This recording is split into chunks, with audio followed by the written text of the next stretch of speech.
What were some of the best lessons you learned in your rock bottom moments? Mm.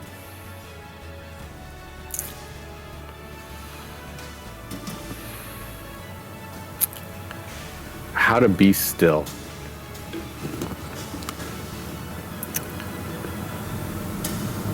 And I take the pause to appreciate what I learned in that time. Being still, it's different than reflecting. It's different than surging or reaching out for something. Hitting that rock bottom, just before that stage, I'll compare it to drowning. You're frantic, you're flailing your arms, you feel like you can't breathe. You're suffocating by life itself. And as you start to drown, there's this realization that you may not get back up again. And you're seeing the light from above and you're slowly sinking to the bottom. And then there's that stillness. That stillness allows you to become ultimately aware of everything around you that you didn't know was there because you were frantic and because you were using your physical eyes and not your spiritual eyes.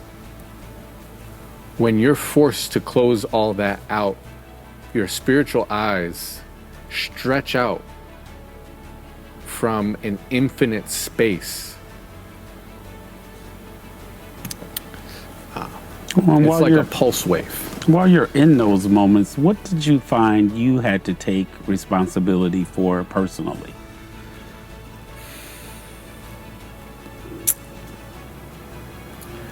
I spent a lot of time angry at circumstances where I felt discriminated against, where culture or situations were working against me. It's that feeling like somebody's out to get you, but it's this invisible force that you can't label or name. But at the same time, when I find how did I end up in those situations, or if I take full responsibility of it, how did I attract those situations into my life? I have to ask, what am I doing? What is the repetitious behavior that is allowing me to recreate circumstances that are not advantageous for my future, for what it is that I desire to do? That's what it meant to take responsibility of the action and to take ownership of what I can control. It wasn't about saying, yes, these were negative experiences and maybe I'm a victim in some way. Instead, it's saying, okay, it happened. Now, what are you going to do? What do you choose to do in that moment? In that place of choice, that place of will, in recognizing where humanity happens. Our humanity is based off of a place of will, or I am. And in that I am statement, or that will statement, you're forced to say, what do I believe in right now? What do I believe? I'm a victim, I've been hurt, this happened to me, what next? That what next is an empowering moment. And that empowering moment is a faith moment. Well, let's talk about that. Think about the words that you just communicated. Victim, drowning, rock bottom moments. What did you find you were grateful for in these situations? Change in perspective, change in choice. I've heard people say that the easiest day was yesterday. And it's this idea that every day is almost going to get harder. I've also heard people say, hey, you work now and then you reap the benefits of what you do.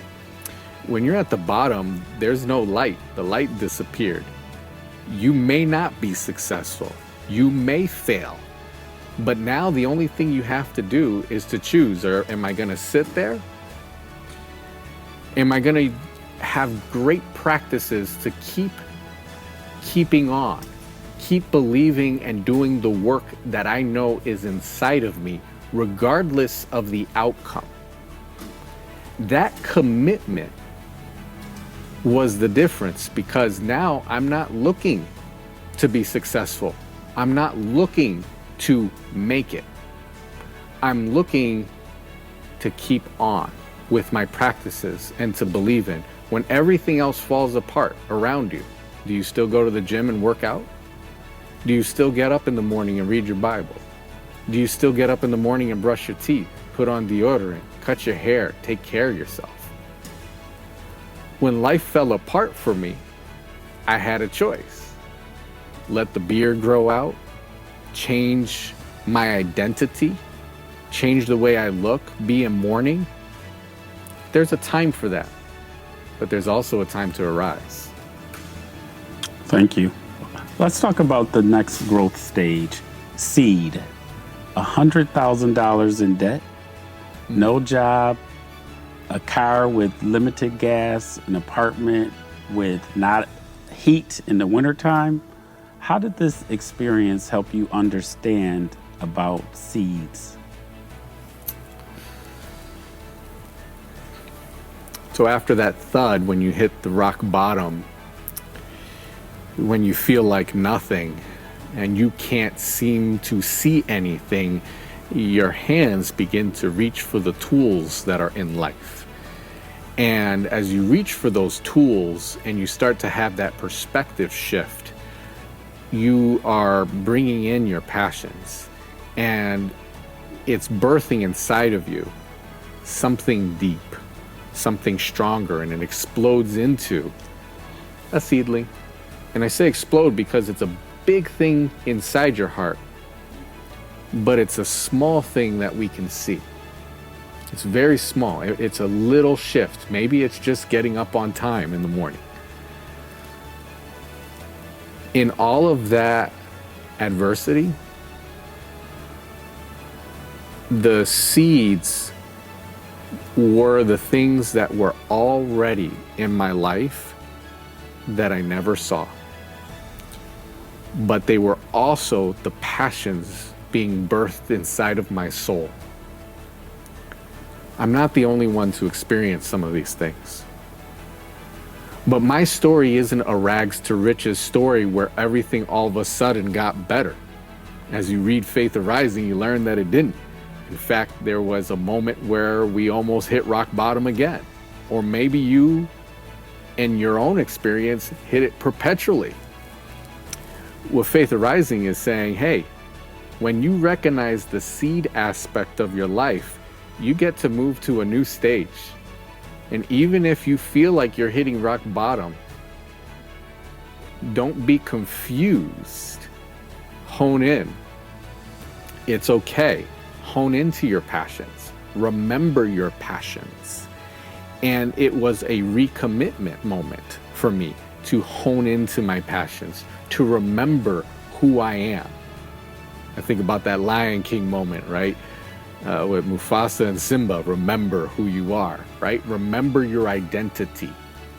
And if you don't remember it, then these are also the moments where you get to define your identity.